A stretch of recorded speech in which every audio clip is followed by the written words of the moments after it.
பணத்துல இருந்து ஒரு பைசா கூட தொடமாட்டோம், தொடவும் விடமாட்டோம், தொட்டா விடமாட்டோம், இதுக்கு முன்னாடி தொட்டவங்களையும் விடமாட்டோம்.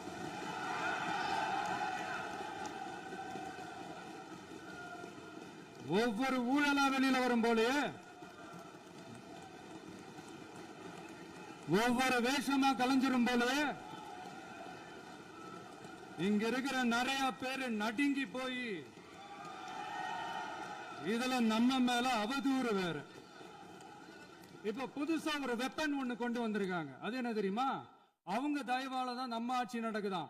மக்கள் தயவால இந்த ஆட்சி நடந்துகிட்டு இருக்கு. மனசாட்சி உள்ள சக்திகளோட ஆதரவால இந்த ஆட்சி நடந்துகிட்டு இருக்கு. நாங்க தான் அனுப்பி வச்சோம் அப்படின்றாங்களே. அனுப்பி வச்சவங்களுக்கு மினிஸ்ட்ரியில இடம் கொடுத்தா ஏன் கதறீங்க?